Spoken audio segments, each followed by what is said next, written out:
हर महादेव। जय गुरु जी, शुक्राना गुरु जी। आइए संगत जी, आज के इस दिव्य शिव पुराण के अगले अध्याय की तरफ चलते हैं। कृपया आप ध्यान से सुनिएगा और अंत तक सुनिएगा। रुद्र की नेत्राग्नि से काम का भस्म होना, रति का विलाप करना तथा देवताओं की प्रार्थना से शिव का काम को द्वापर में प्रद्युम्न रूप से नूतन शरीर की प्राप्ति के लिए वर देना और रति का शंबर नगर में जाना। ब्रह्मा जी कहते हैं, मुने, काम अपने साथी वसंत आदि को लेकर वहां पहुंचा। उसने भगवान शिव पर अपने बाण चलाए। तब शंकर जी के मन में पार्वती के प्रति आकर्षण होने लगा और उनका धैर्य टूटने लगा। अपने धैर्य का हास होता देख महायोगी महेश्वर अत्यंत विस्मित हो मन ही मन में इस प्रकार चिंतित होने लगे। शिव बोले, मैं तो उत्तम तपस्या कर रहा था, उसमें विघ्न कैसे आ सकता है? किस कुकर्मी ने यहाँ मेरे चित्त में विकार पैदा कर दिया है? इस तरह विचार करके सत्पुरुषों के आश्रय दाता महायोगी परमेश्वर शिव शंकर युक्त हो संपूर्ण दिशाओं की ओर देखते हुए इसी समय वाम भाग में बाण खींचे खड़े हुए कामदेव पर दृष्टि डालते हैं। वह मूढ़चित मदन अपनी शक्ति के घमंड में आकर पुनः अपना बाण छोड़ देता है और नारद इस अवस्था में काम पर दृष्टि पड़ते ही परमात्मा गिरीश को तत्काल रोष चढ़ाता है और मुने, उधर आकाश में बाण सहित धनुष लिए खड़े हुए काम ने भगवान शंकर पर अपना अमोघ अस्त्र छोड़ दिया, जिसका निवारण करना बहुत ही कठिन था। परंतु परमात्मा शिव पर वह अमोघ अस्त्र भी मोघ हो गया और यानी व्यर्थ हो गया। कुपित हुए परमेश्वर के पास जाते ही शांत हो गया।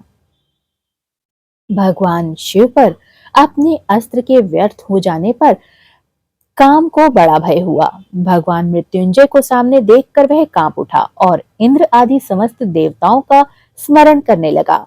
मुनि श्रेष्ठ अपना प्रयास निष्फल हो जाने पर काम भय से व्याकुल हो उठा था। मुनीश्वर कामदेव के स्मरण करने पर वे इंद्र आदि सब देवता वहां आ पहुंचे और शंभु को प्रणाम करके उनकी स्तुति करने लगे। देवता स्तुति कर रहे थे कि कुपित हुए भगवान हर के ललाट के मध्य भाग में स्थित तृतीय नेत्र बड़ी भारी आग तत्काल प्रकट कर रहा था। उसकी ज्वालाएं ऊपर की ओर उठ रही थी। वह आग धू धू करके जल रही थी। उसकी प्रभा प्रलयाग्नि के समान जान पड़ती थी। वह आग तुरंत ही आकाश में उछली और पृथ्वी पर गिर पड़ी, फिर अपने चारों ओर चक्कर काटती हुई धराशायिनी हो गई।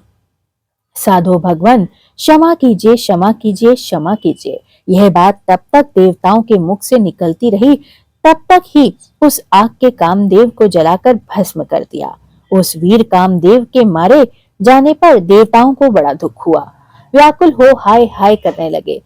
हाय, ये क्या हुआ? ऐसा कह कहकर जोर जोर से चीखने चिल्लाने लगे और रोने बिलखने लगे। उस समय विकृत चित हुई पार्वती का सारा शरीर सफेद पड़ गया। काटो तो खून न निकले।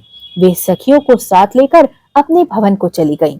कामदेव के जल जाने पर रति वहां एक क्षण तक अचेत पड़ी रही। पति की मृत्यु के दुख से वह इस तरह पड़ी थी मानो मर गई हो।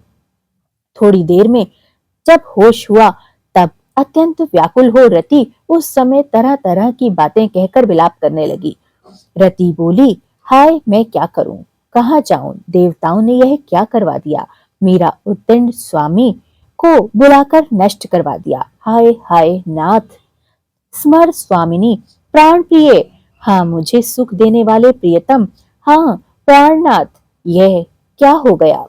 ब्रह्मा जी कहते हैं, नारद, इस प्रकार रोती बिलकती और अनेक प्रकार की बातें कहती हुई रति हाथ पैर पटकने लगी और अपने सिर के बालों को नोचने लगी।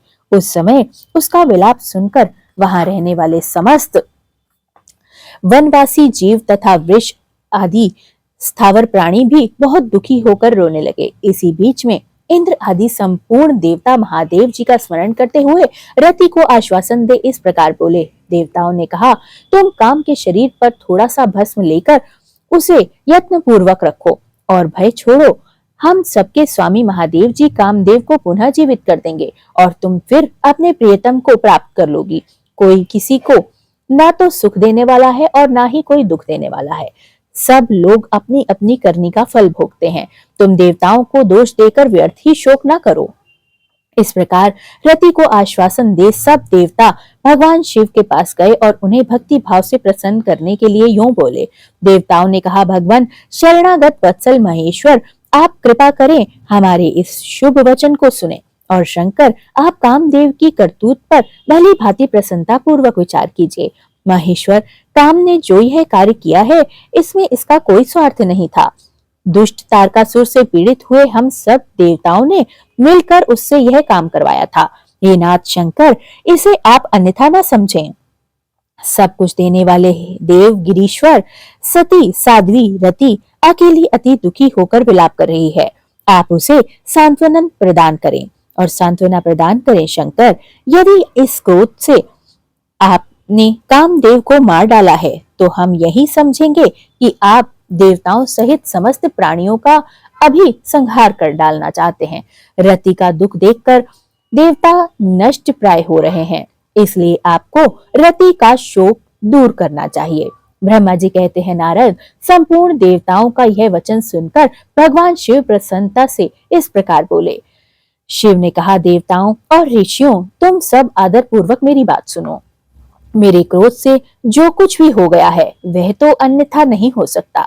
तथापि रति का शक्तिशाली पति कामदेव तभी तक अनंग शरीर रहित रहेगा जब तक रुक्मिणी पति श्री कृष्ण का धरती पर अवतार नहीं हो जाता।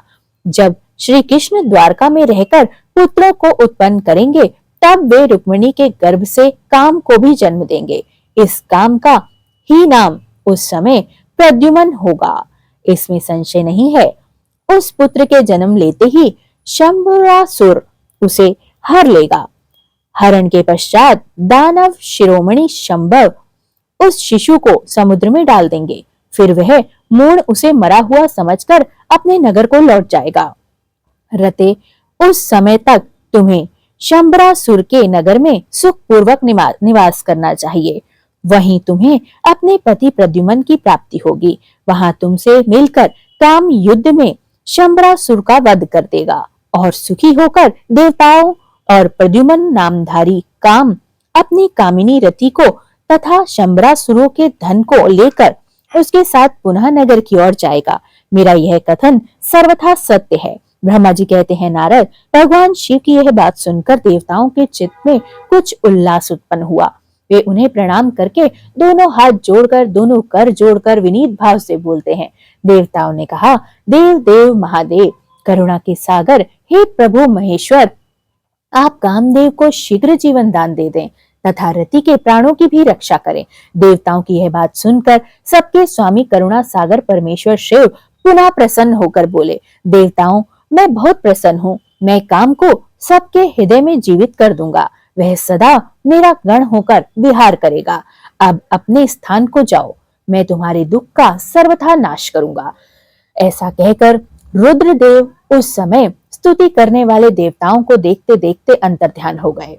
देवताओं का विस्मय दूर हो गया और वे सब के सब प्रसन्नता पूर्वक अपने आश्रम को लौट गए और उन्हें तदंतर रुद्र की बात पर भरोसा करके स्थिर रहने वाले देवता रति को उसका कथन सुनाकर आश्वासन दे अपने अपने स्थान को चले गए। मुनीश्वर काम पत्नी रति शिव के बताए हुए शंबर नगर को चली गई तथा रुद्रदेव ने जो समय बताया था उसकी प्रतीक्षा करने लगी। हर हर महादेव। जय गुरुजी, शुक्राना गुरुजी, अनंतम अनंतम शुक्राना। भूल चूक माफ करना गुरुजी, सर्वदा भला। जय गुरुजी, शुक्राना गुरुजी।